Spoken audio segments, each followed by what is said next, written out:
महाभारत एक ऐसा महाकाव्य है जिसमें अनेकों योद्धाओं ने अपने पराक्रम, शक्ति और रणनीति का प्रदर्शन किया। इस युद्ध में कई वीर योद्धा थे जो अपनी अद्भुत क्षमताओं और दिव्य अस्त्र शस्त्रों के कारण एक ही बार से पूरे युद्ध को समाप्त करने की क्षमता रखते थे। यह क्षमता केवल शक्ति या पराक्रम का ही परिणाम नहीं थी, बल्कि इसमें अनेक दिव्य ज्ञान, तपस्या और भगवान द्वारा प्रदत्त विशेष वरदानों का योगदान भी था। तो नमस्कार दोस्तों, डिवाइन हिस्ट्री यूट्यूब चैनल में आपका दिल से स्वागत है। भगवान श्री कृष्ण स्वयं महाभारत युद्ध के केंद्रीय पात्र और रणनीतिकार थे। यद्यपि उन्होंने प्रत्यक्ष रूप से हथियार नहीं उठाया, लेकिन उनका सुदर्शन चक्र ऐसा दिव्य अस्त्र था जो एक ही क्षण में पूरे युद्ध को समाप्त कर सकता था। श्री कृष्ण ने अर्जुन के सारथी बनकर युद्ध की दिशा को नियंत्रित किया। यदि वे सुदर्शन चक्र का प्रयोग करते तो न केवल कौरव सेना बल्कि पूरे युद्ध को समाप्त करना उनके लिए सरल था। श्री कृष्ण ने अपनी बुद्धिमत्ता और योग्यता से पांडवों को विजय दिलाई। उनकी उपस्थिति युद्ध के परिणाम को बदलने के लिए पर्याप्त थी। कौरवों की ओर से लड़ने वाले भीष्म पितामह महाभारत के सबसे महान और शक्तिशाली योद्धाओं में से एक थे। उन्हें इच्छा मृत्यु का वरदान प्राप्त था, अर्थात वे अपनी इच्छा से ही मृत्यु को स्वीकार कर सकते थे। उनके पास ऐसे दिव्य अस्त्र और युद्ध कौशल थे जिनसे वे चाहे तो एक बार से ही पूरे युद्ध को समाप्त कर सकते थे। भीष्म पितामह ने अपने जीवन को धर्म के मार्ग पर रखा और अपनी प्रतिज्ञा का पालन किया। उन्होंने दुर्योधन के प्रति अपनी निष्ठा निभाई, लेकिन युद्ध में पांडवों के प्रति उनका प्रेम स्पष्ट था। यदि भीष्म पितामह ने पूरी ताकत से युद्ध किया होता तो पांडवों के लिए विजय संभव होती। द्रोणाचार्य कौरव और पांडवों के गुरु थे। वे महान धनुर्धर और शास्त्रों के ज्ञाता थे। उनके पास ब्रह्मास्त्र और कई अन्य दिव्यास्त्र थे। यदि वे पूरी शक्ति से युद्ध करते और अपने ब्रह्मास्त्र का प्रयोग करते तो पूरे युद्ध को एक ही बार से समाप्त कर सकते थे। लेकिन गुरु द्रोण ने धर्म और अधर्म के बीच की रेखा को पार किया और कौरवों का साथ दिया। उनका युद्ध कौशल और रणनीति इतनी अद्भुत थी कि वे पांडव सेना को भारी क्षति पहुंचाने में सक्षम थे। अर्जुन पांडवों में सबसे अधिक पराक्रमी और भगवान श्री कृष्ण के प्रिय थे। अर्जुन को दिव्यास्त्रों का ज्ञान था और उनके पास स्वयं भगवान शिव से प्राप्त पशुपतास्त्र भी था। यह अस्त्र इतना शक्तिशाली था कि अर्जुन इसे प्रयोग में लाते तो महाभारत युद्ध को एक ही क्षण में समाप्त कर सकते थे। हालांकि अर्जुन ने धर्म और अधर्म के बीच के अंतर को समझते हुए केवल आवश्यक शस्त्र का ही प्रयोग किया।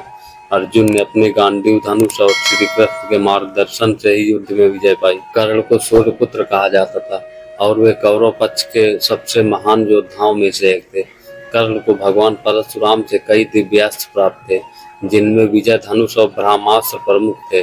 कर्ण को इंद्रदेव द्वारा प्रदान किया गया शक्ति अस्त्र इतना प्रभावशाली था कि वह एक ही बार में किसी भी योद्धा को पराजित कर सकता था। हालांकि यह अस्त्र केवल एक बार प्रयोग किया जा सकता था।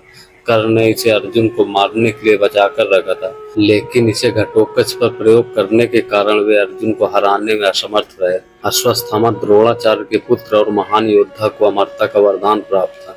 उनके पास नारायण अस्त्र जैसा दिव्यास्त्र था जो अजय और अटल था। यदि अश्वत्थामा ने नारायण अस्त्र का प्रयोग किया होता तो वे पूरे युद्ध को एक ही क्षण में समाप्त कर सकते थे।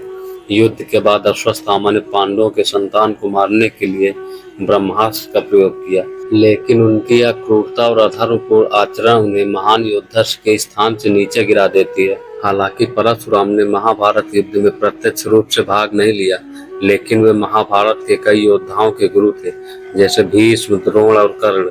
परशुराम के पास अपने पराक्रम और तपस्या से प्राप्त कई दिव्यास्त्र थे। यदि वे युद्ध में भाग ले तो अपने फरसे और अन्य अस्त्रों के माध्यम से युद्ध को तुरंत समाप्त कर सकते थे। परशुराम का क्रोध और उनकी युद्ध कला इतनी प्रबल थी कि उन्होंने पृथ्वी से 21 बार क्षत्रियों का संहार किया था। दुर्योधन को गदा युद्ध में अद्वितीय महारत प्राप्त था। उन्हें भगवान बलराम से गदा युद्ध की शिक्षा मिली थी।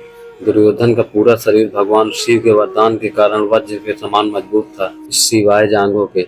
यदि दुर्योधन अपने सामर्थ्य और शक्ति का पूर्ण उपयोग करता तो वह युद्ध को अपने पक्ष में कर सकता था। हालांकि विदुर और युधिष्ठिर प्रत्यक्ष योद्धा नहीं थे, लेकिन उनकी नीति और धर्म पर आधारित विचारधारा इतनी प्रभावशाली थी कि वे युद्ध को बिना रक्तपात के समाप्त कर सकते थे। यदि उनके सुझावों को सुना गया होता तो महाभारत युद्ध टल सकता था। महाभारत के सभी योद्धा अपनी अद्वितीय शक्तियों, दिव्य शस्त्रों, युद्ध कला कौशल के कारण एक ही बार से युद्ध को समाप्त करने की क्षमता रखते थे। लेकिन महाभारत केवल शक्ति का प्रदर्शन नहीं, बल्कि धर्म और अधर्म के बीच संघर्ष की गाथा है। हर योद्धा ने अपनी भूमिका निभाई लेकिन अंततः श्री कृष्ण के मार्गदर्शन से अर्जुन और पांडवों ने धर्म की विजय सुनिश्चित की। महाभारत का यह युद्ध हमें यह सिखाता है कि केवल शक्ति से कुछ नहीं होता, बल्कि धर्म, नीति और सत्य का पालन करना ही सच्ची विजय होती है। तो दोस्तों, ये कथा यहीं पे समाप्त होती है। अगर वीडियो आपको पसंद आई हो तो वीडियो को लाइक करके चैनल को सब्सक्राइब कर लेना और साथ ही साथ बेल आइकन को प्रेस कर देना, ताकि जब भी हम अगला वीडियो लाए तो उसका नोटिफिकेशन सबसे पहले आप तक पहुंचे। तो दोस्तों, फिर से मिलते हैं किसी नए वीडियो के साथ। तब तक के लिए अपना ध्यान रखें। धन्यवाद।